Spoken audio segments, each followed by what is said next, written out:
what I did to convince myself is I looked at the vegan athletes and bodybuilders online all over Instagram who share what they eat all day, every day. I looked at their smoking hot bodies, and I looked at the fact that they were eating tofu and edamame and chickpeas every single day. Don't hold back how you feel. Welcome to the platform for the misunderstood and creatives alike. So roll a joint and pour a shot. You're listening to the Dash It Out podcast, the show that brings your after hours talk to daytime. No wrong opinions and all unfiltered. With your host, Vic Tor.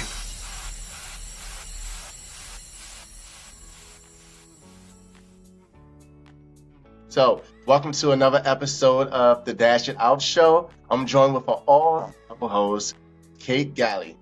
Kate is qualified as a master personal trainer, life coach, NLP practitioner. Kate's intention is to help you create the mindset that makes your best eating and exercising choices simple and sustainable. On her podcast, Healthification, Kate has interviewed hundreds of passionate and compassionate authors, athletes, doctors, and entrepreneurs. And she's here with us today on the Dash It Out show. Woo! Kate is in the building. Kate, can you tell us a little bit more about yourself? Hey, Victor, I am awesome. It is my pleasure to be here. As you said, I'm a health coach and personal trainer. I am based in Noosa on the Sunshine Coast in Australia. And I first got into training like nearly 3 decades ago as a way to transform both my body and also my confidence. I think that is really important. And it's one of the things I love most now about what I do, seeing people transform both their bodies and their confidence. That's a banger, because exercising releases endorphins, and you look good, you feel good, you do good in a sense. So not only is it's beneficial for your body, but it's good for your mind. If you think positive, you feel positive, and you do things that's ideally what's best for you. So the confidence key is definitely intriguing. I think a lot of people can relate with that. So what is being vegan to you, and can this be beneficial to someone who, let's say, who grew up, like for someone who have like an omnivore lifestyle, who grew up having an omnivore lifestyle, like can they adopt a vegan lifestyle, or is that something that, like how would someone who had an omnivore lifestyle adopt being vegan or eating healthy per se? I love that you went there, Victor. You went straight to vegan. You went straight to my heart. Absolutely anyone can adopt the lifestyle. I was that little girl who grew up loving animals and eating animals. I even remember saying I could never be vegetarian until it all changed, until I met a girl at school who explained to me what needed to happen for me to eat animals. I became vegetarian overnight. It would take a further 23 years for me personally until I actually became vegan. That was 8.5 years ago. And again, you know, I am the typical person who grew up eating meat up to 3 times a day. I love food. I still love food. When I became vegan, I had actually been a personal trainer for a decade at that point in time. And you know, personal trainers, we're all about the bodies, we're all about the muscle, about the protein. I had been following a high protein, low carbohydrate, vegetarian approach to personal training and sculpting my ideal body for a decade when I learned the truth that animals were still dying for my food choices, and I decided to become vegan. And, you know, I had some hesitations. I had the hesitations that many of our listeners may be having about what it would cost me so far as my goals and the way that my body looked and functioned, and also potentially what it might cost me so far as deliciousness, because deliciousness counts. And I was wrong on both those counts, right? The body is still exactly as I want it to be, as is the energy. The food is more delicious. Do you know what I didn't expect though? The only hard bit is actually managing relationships with non-vegan loved ones. That is the hard bit of making the change. So how was that hard? For as were you able to, like, everyone sit down at the dinner table, just a little scenario. I want to sit at a dinner table and your significant other may want to eat a pork chop, and you, on the other hand, would like prefer to eat eggplant parmesan. And for some reason, you keep looking over at his plate or her plate, not to preference, but not, but looking over at the plate and like, I kind of really wish you did not do that, babe, because it's a bit disgusting. Like, how was that transition for you, or like, were you able to adopt a mindset to grow past others who are not vegan? How was that mindset, and how were you able to adapt with that lifestyle? It's a big, important question. And I speak about a lot about why I stopped being an angry vegan, because we've all met the angry vegan, and that was absolutely me. I'm vegan for the animals, not for my health or the environment, even though it's hugely impactful for both of those. I am in it for the animals. And so it is hard when I see other people with bodies on their plates, because that's how I see it.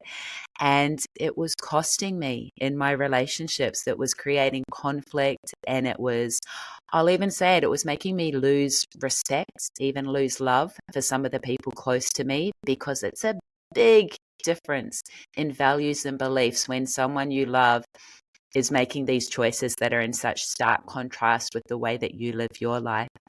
And so, actually, to get really heavy, the toughest time in my life taught me that I needed to focus more on what I have in common with the people I love who aren't vegan. And the toughest time in my life was when my mother, she died suddenly about 2.5 years ago. And my mum was the only plant-based, nearly vegan person in my life, like family member. And she died, and she was my person, and it was really sudden. And in relation to mum dying, I knew that I had no regrets so far as our relationship, because our relationship was amazing. She knew how much I loved and respected her. Equally, I knew that if that had been my father that had died, I would have had regrets about our relationship, because there was a lot of conflict in our relationship, because he was the anti-vegan and I was the animal rights activist vegan. And so the hard lesson was that I needed to lead with more love and compassion and deliciousness, like my mother used to do, as a way to honor her, and also as a way to build back up the relationship that I wanted to have with my father, and equally the relationship that I wanted to have with other non-vegans in my life. So that's a lot. I know it's heavy, but it was a hard, learned, yet important lesson. One, I just want to say sorry for your loss. Feel as though you didn't you. just lose, your mom, but you lost a support system. You lost your confidant. You lost your mentor. So yeah, I just want to just go ahead and say sorry for your loss. But it seems as though Thank you've you. grown a lot, and I know that you have a podcast yourself, Healthification, in which you speak about, the journey as being vegan and adopting a healthy lifestyle to help those improve their quality of life. On that podcast, have you ever mentioned your your struggle with being able to, navigate being a vegan and then coming to terms after the loss of your mom to really understand that, okay, I may not be able to change your mind for the sake of the animals and for the sake of me per se, being an angry vegan, but I was at least able to create a platform in which that I can share the light to really inspire and motivate and inform others of the decisions instead. So I really feel like you took a pessimistic approach from the traditional angry vegan. Yeah, so I speak a lot about my journey and the influence, the positive influence that mum had on me in the podcast. And one of the things that I go back and forth with my guests is we're all about the most effective approach, right? And so far as our advocacy for the lifestyle, just leading with your heart and your passion, that is my normal approach. However, as we've hinted at, it can be kind of an angry type of approach, and it's not the most effective approach. So absolutely, I share now what I see to be as more effective. And time again, that is leading with the delicious food. It's meeting people where they're at, not where you're at. So sometimes it's lowering your expectations, both for yourself and for them. I like to say lowering the bar to raise your chance of success, right? It's very Right. consciously focusing on what you have in common, because we have we have stuff in common with absolutely everyone. Sometimes you do just have to hunt a little bit harder for that. And I also want to say that's very perceptive of you, Victor, that you acknowledged how I lost my confidence and support network in mum, because that is something that, and I'm seeking out more of the same. It will never be exactly the same. Obviously, she's completely irreplaceable. However, that is one of the tough things that people, when they make such a huge transition, such a huge lifestyle change, whether it be vegan or plant-based or any sort of health change in their life, which is really, really big and which is different to what the majority of people in their life are doing, seeking out that community and that support system, that is so absolutely vital. And I guess that's one of the things that I look to provide with the Healthification podcast as well. Same as your podcast here, it doesn't matter where we are in the world. Anyone from anywhere in the world can tune in, and they can listen to like-minded people, or they can listen to people with completely different opinions, and hopefully they're listening with an open mind and an open heart. And I guess on that part, it triggers something that you touched on before, and that maybe we can't change our loved ones, that we can't force them to connect with what we connected with originally. I'll give you an example with my mum. Before she became plant-based, I used to emotionally blackmail both of them to watch What the Health and to care about changing their lifestyle for their own health. And, heads up, emotional blackmail wasn't effective. Didn't work. What did work was I masterminded a Christmas feast that mum asked me to at one Christmas, all vegan. I went to a lot of work. It was delicious. It was well received by the entire family. After that vegan feast, she said, "Katie, will you watch What the Health with me?" We watched it together. Mum didn't connect with the animals. She connected with our broken healthcare system or sick care system, which isn't preventative and it isn't proactive. It's more reactive, where people are on drugs for the rest of their life, managing their chronic illnesses that could be prevented with lifestyle measures. And mum is a nurse of 30 years. She connected with that, not with the animals. And bit by bit, her heart opened and she started to connect with the animals, but not at the beginning. So That's intriguing. I love how they both had two different approaches, but came to the same resolution as far as adopting a sustainable lifestyle. And your yeah, mom definitely insightful. Don't feel for that. Yeah, definitely love it. She been a nurse practitioner for the long she.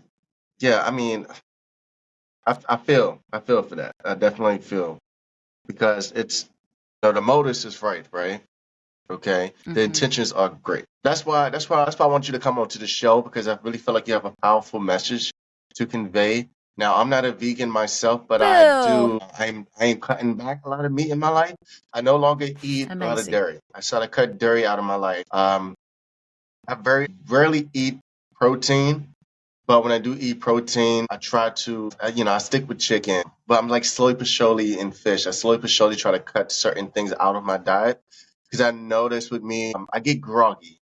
And I don't know if it's because, like, I mean, yes, the pharmaceutical company is crazy, and you have, like you said, previously. A lot of things can be changed. When you need medication, you can adapt a herb-based diet. You can take a lot of tinctures. There's a lot of formulas you can use to help better yourself.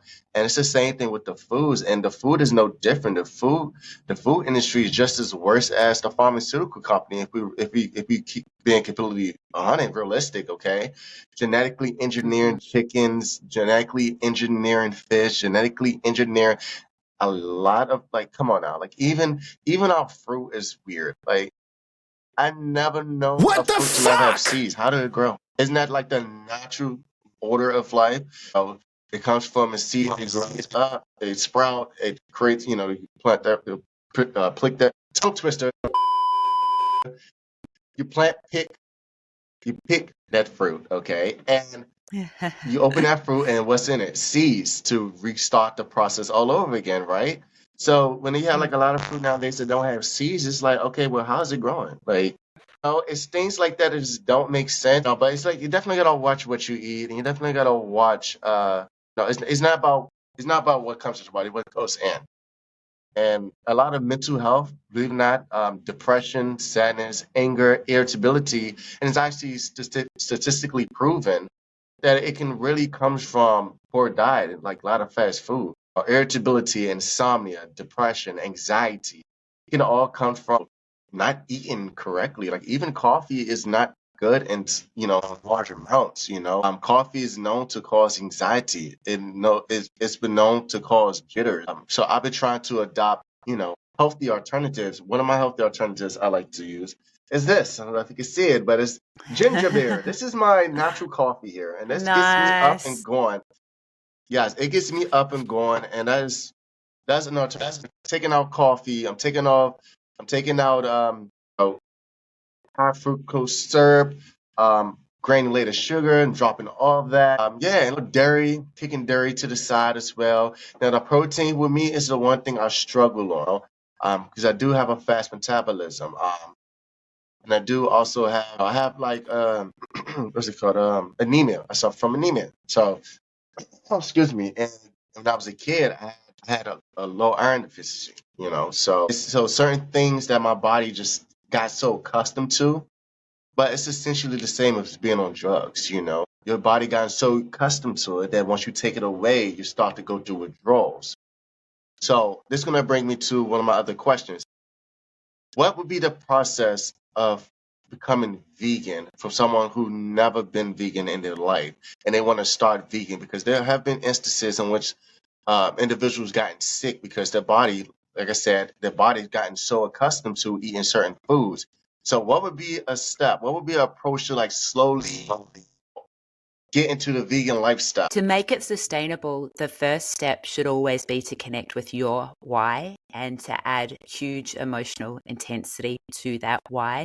So for any lasting change, where there are going to be adjustments and learnings and struggle street times even, you really do need to get clear on the why you're doing it for your health, for the environment, for the animals, whatever it is. Get clear. Add huge emotional intensity to that. And I would also say align it with your most important values and beliefs. So if freedom and integrity are my top two values, living a vegan lifestyle is absolutely aligned with that for me. For everyone, it's going to be different. I know you probably want to get a little bit actionable though, and I do want to touch on the protein component and also the components of, doing it really well so that you are a healthy advocate for the lifestyle so that you can sustain it and so that it gives you joy and health and you don't become one of those annoying vocal ex-vegans who, to be honest, probably most of the time weren't as diligent as they needed to be with seeking out the right balance, abundant nutrition, and asking for advice when you need help, right? There are so many amazing resources and individuals and doctors. I've interviewed a lot of them on my podcast online who you can reach out to if it's not working for you. Often people just blame the lifestyle rather than, looking at what they could do better so far as the lifestyle. So talking actionable steps, and I got I probably got too diligent when I first did it because I had a point to prove. I was a personal Yeah. trainer working in a gym bro type of environment. One of the boys, when I said I'm becoming vegan, he said, well, goodbye lean muscle mass. They were waiting for me to fail. And I felt the Right. pressure to not fail. I knew it would make the lifestyle look bad, and it was really important to me. So you want to build your meals primarily around whole plant foods. There's all those processed transitional burgers and such, and they're useful. However, they shouldn't be the majority of what you eat. You want to eat like wholesome legumes and whole grains and fruits and veggies and nuts and seeds. And so many of the foods that I used to be scared of when I was a personal trainer that favored a super high protein, super low carbohydrate approach to eating. So many of those foods I eat again now. All the potatoes and sweet potatoes, something that you, Victor, as someone with a fast metabolism, you would be needing to eat a lot of those foods and a lot of the higher caloric density nuts and seeds, and definitely all the abundant proteins like the legumes and lentils and chickpeas and tofu. Don't be afraid of soy. It's not bad. It's not going to give you man boobs. They would be some of the starting points to get clear on the why and to do your research so far as the nutrition. It's not hard. It just takes a little bit of upfront effort so that you learn those meals that you love, that you can make en masse if you need to, that you can make in 5 minutes if you need to, and the more indulgent ones that you can make for your family, friends, and relatives that you're looking to impress who mightn't be there yet, to kind of sell them on the lifestyle too. Well, let me tell you this for a fact. Okay, Kate? So, sorry, delight. So, my father actually is adopting a vegetarian lifestyle, okay? Amazing. It's funny because you was like, soy is not gonna give you man boobs, okay? It's funny because he specifically did not want to eat like a lot of soy, chickpeas. He was just like, it's gonna have a lot of estrogen in them. And so it was that. So it's funny when you said that, kind of was like full circle moment. But my father's definitely adopting a vegetarian lifestyle. It's kind of one of the reasons why I've gotten a lot of my inspiration from adopting it, because my father is pushing 60. He's pushing 60. He's a father of 7 children. Okay. And he's constantly moving, still handles business. And he still run, he still work out, he still do the everyday function of someone who's like 20, 30. And when people see him, just like, you look so healthy, you look younger, this and that. It's like, yeah, because I don't eat all that garbage I be eating. When you're young, you don't really think too much. It's like, oh, it's whatever, I can handle it. But then when you start to come of age, you really like, I really gotta start caring about what I put in my body. And it's just, this is like, if you don't drink water for a period of time, you start getting lightheaded, you start feeling sick. Like, I know individuals who drink nothing but soda. I'm like, how can you live like that? Like, what the I know fuck? When you go to the bathroom and you take a leak or you urinate, I know you can tell that something is wrong, okay? It's the same thing with food. Food is no different. No, food is definitely no different. So I definitely wholeheartedly believe and agree exactly what it is that you're doing. I'm definitely going to like include, you say you gave me the thumbs up with the chickpeas. I'm so like, my father's like, he's just here. I hear him. You eat chickpeas, you're gonna grow boobs, you're gonna become very feminine. No, but I get where he was coming from, but not to the extent. He wasn't like extremist with it, but he would just like kind of like stay away from it a bit. But yeah, so I get exactly where you're coming from. Okay, so quick question: Have there ever came a time? Yes. Sorry. I was just going to say what I did, because it's propaganda consciously put out there by the dairy industry to hate on soy and talk about its estrogen mimicking effect. It's a different type of estrogen. It's plant estrogen. The estrogen that we need to worry about is the estrogen from a always pregnant mother cow that is in the milk that we consume if we consume dairy. What I did to convince myself is I looked at the vegan athletes and bodybuilders online all over Instagram who share what they eat all day, every day. I looked at their smoking hot bodies, and I looked at the fact that they were eating tofu and edamame and chickpeas every single day. and I tried it out for myself, and I noticed that it only had positive impacts.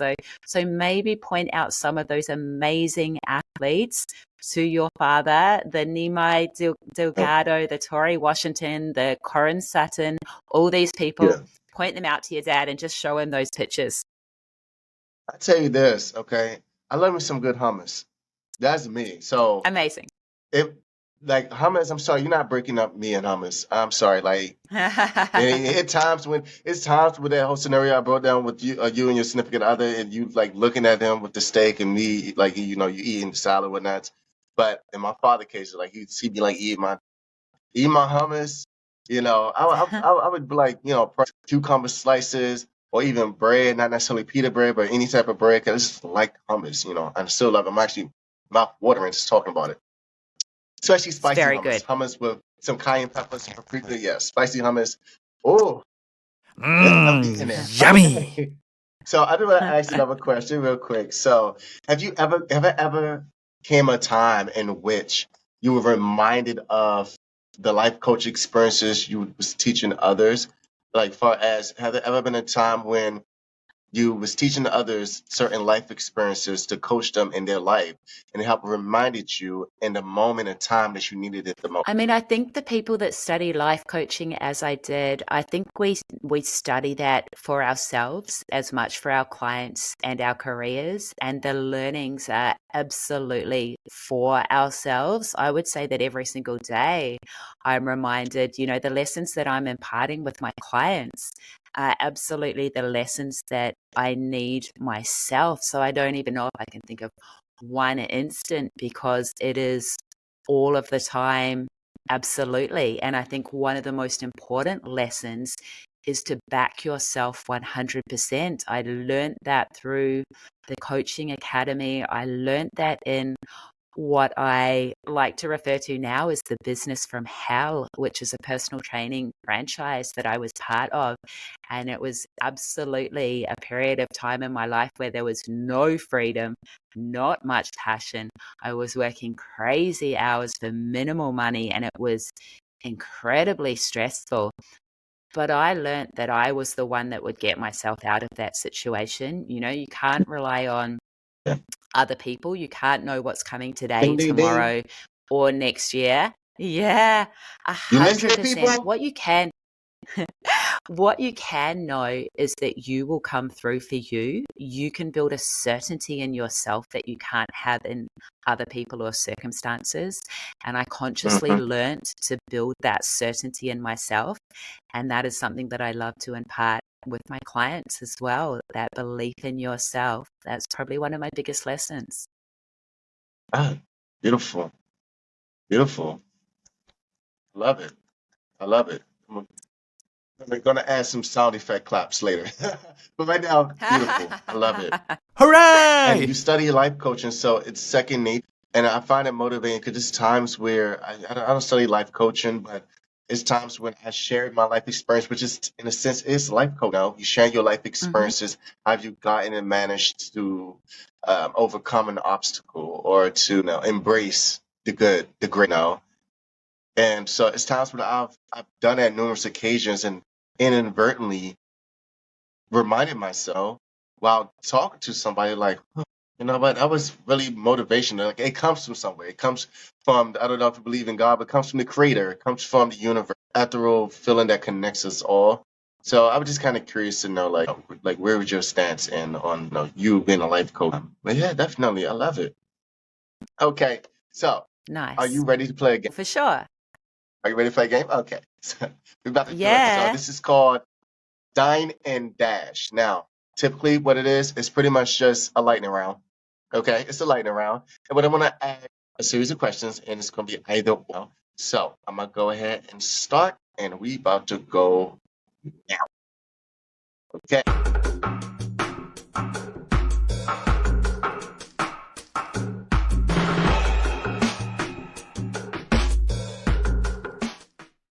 Cool. So, brains or bronze? If you had to choose one, brains or bronze? Now brains, in the past. You said now brains and a prize bronze? Definitely. Okay. Raw garlic or raw onions? Raw onions.